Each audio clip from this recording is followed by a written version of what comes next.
ഇത് സ്ക്രൂട്ടിനിക്ക് വിധേയമാണ്. ഈ കോൺഗ്രസിനെ സംബന്ധിച്ചിടത്തോളം പഴയ ചരിത്രത്തിന് പറയരുത്. കാര്യം ഈ നമ്മുടെ അച്ചടിയുടെയും ഒരു കാലത്ത് ദൃശ്യമാധ്യമത്തിൻ്റെയും കാലത്തല്ല നമ്മൾ ജീവിക്കുന്നത്. അനുദിനം സ്ക്രൂട്ടിനിക്ക് വിധേയമാണ്. ഉദാഹരണത്തിന് നമ്മൾ നോക്കുകയാണെങ്കിൽ വി ഡി സതീശൻ തൻ്റെ സത്യപ്രതിജ്ഞ സമയത്ത് അദ്ദേഹം തൻ്റെ ജാതി പേര് ഉപയോഗിച്ച് ജാതി പരാമർശം നടത്തിയത് അത് ചർച്ചയ്ക്ക് വിധേയമാവുന്ന വളരെ പോസിറ്റീവായിട്ടുള്ള കാര്യമാണ്. കാരണം അദ്ദേഹം തൊട്ടുമുമ്പുള്ള അതെന്തുകൊണ്ട് ചർച്ചയ്ക്ക് വിധേയം, അദ്ദേഹം മുമ്പ് സത്യപ്രതിജ്ഞ ചെയ്ത സമയത്ത് ആ പേര് ഉപയോഗിച്ചിട്ടില്ല.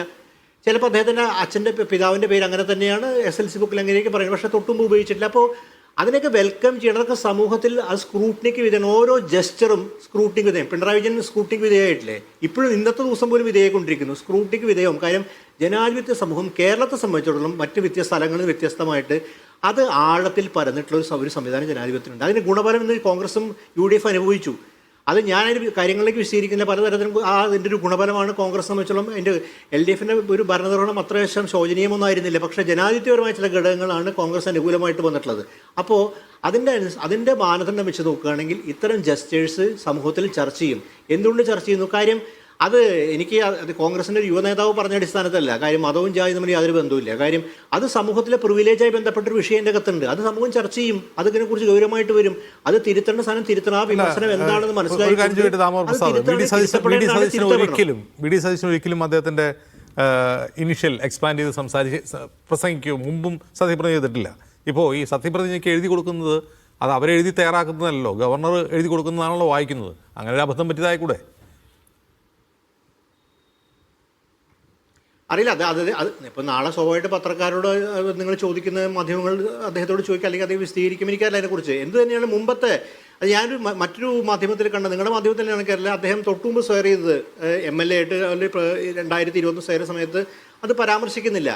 അപ്പോൾ എന്തുകൊണ്ടാണ് പറഞ്ഞ പോലെ ആൾക്കാർ സംശയം ഉന്നയിക്കും. അത് ചിലപ്പോൾ അബദ്ധമായിരിക്കാം, അല്ലെങ്കിൽ തെറ്റായിരിക്കാം, അല്ലെങ്കിൽ എഴുതി കൊടുത്തായിരിക്കും. പക്ഷേ സമൂഹത്തിൽ ഞാൻ പറഞ്ഞ അത്തരം ജാഗ്രതയുള്ള സമൂഹമാണ് കേരളം.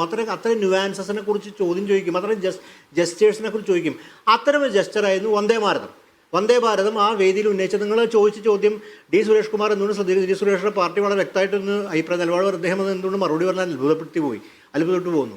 അതിൻ്റെ അകത്ത് പ്രധാനപ്പെട്ട കാര്യമുണ്ട്. കാരണം നമുക്കറിയാം, നമ്മൾ തൊട്ടുമുമ്പ് TVK വിജയ് ഷെയർ ചെയ്തപ്പോഴും അത് കേട്ടു. ഇന്നത് ഗസറ്റ് നോട്ടിഫിക്കേഷൻ വന്നിട്ട് അത് എല്ലാ പരിപാടിയുടെ മുമ്പിലും ഔദ്യോഗികമായിട്ട് ചിലപ്പോൾ അനിവാര്യമായിരിക്കാം. അങ്ങനത്തെ ഒരു ഗസറ്റ് നോട്ടിഫിക്കേഷനായ നിയമമായിരിക്കാം. അത് വിശദീകരിക്കേണ്ട കാര്യം. അങ്ങനെയാണ് എല്ലാവരും നമ്മളെ കാര്യം. അവിടെ പ്രതിപക്ഷ നേതാവായിരിക്കുന്ന നിയുക്ത പ്രതിപക്ഷ നേതാവും എഴുന്നേറ്റ് നിന്നു, പാർട്ടി സെക്രട്ടറിയും അവിടെ എഴുന്നേറ്റ് നിന്നു, ബഹുമാനപൂർവ്വം എഴുന്നേറ്റ് നിന്നു. അപ്പോൾ നമ്മളെല്ലാ വേദിയിലും എല്ലാ ആൾക്കാരും എഴുന്നേറ്റ് നിന്നു. ആരും അതിനോട് പ്രതിഷേധം രേഖപ്പെടുത്തിയിട്ട് കാണുന്നില്ല. അതിലൊരു ഔചിത്യമുണ്ട്, മര്യാദയുണ്ട്. പക്ഷേ അതിൻ്റെ അകത്തൊരു യുക്തി ഉണ്ടായിരിക്കും. ആ യുക്തി പറഞ്ഞാൽ നിയമപരമായിട്ട് ചില മാനദണ്ഡമായിരിക്കും. ഇപ്പോൾ കേന്ദ്ര സർക്കാരിൻ്റെ നിലപാടുകളെല്ലാം തന്നെ ഇവിടുത്തെ എല്ലാവരും സ്വീകരിച്ചിട്ടൊന്നുമില്ല. കാര്യം കേന്ദ്ര സർക്കാരിന് മറ്റുള്ള രാഷ്ട്രീയ പ്രവർത്തനമാണ് വേണ്ടത്. ചില നിലപാടുകൾ അങ്ങനെ വന്നാൽ അത് ചിലപ്പോൾ സ്വീകരിക്കേണ്ട സ്ഥിതി ഉണ്ടായിരിക്കും. പക്ഷേ അതെന്താണ് വിശദീകരിക്കാൻ സർക്കാരിന് ബാധ്യതയുണ്ട്. എന്തുകൊണ്ടാണെന്ന കാര്യം നിയമപരമായിട്ട് നമ്മൾ എവിടെയും കണ്ടു, ഇവിടെ തമിഴ്നാട്ടിലും കണ്ടു. ഒരുപക്ഷെ നമ്മൾ വിമർശിക്കുന്നവരും ഇത് ചെയ്യണം. പക്ഷേ ഈ മന്ത്രിസഭ രൂപീകരണവുമായി ബന്ധപ്പെട്ട് എന്തുകൊണ്ട് വൈകുന്നു? ജിംസ് ചോദിച്ചു ചോദ്യത്തിലേക്ക് വൈകുന്നു വെച്ചിട്ടുണ്ടെങ്കിൽ, എന്തിനാണ് അനിൽ ബോസ് നിങ്ങൾ ഈ മന്ത്രി നിങ്ങൾ അവകാശപ്പെടുന്ന എല്ലാവരും ഞങ്ങൾ ഇത് കണ്ടില്ലേ, ഞങ്ങൾ ഒരുമിച്ച് സത്യപ്രതിജ്ഞ ചെയ്തു.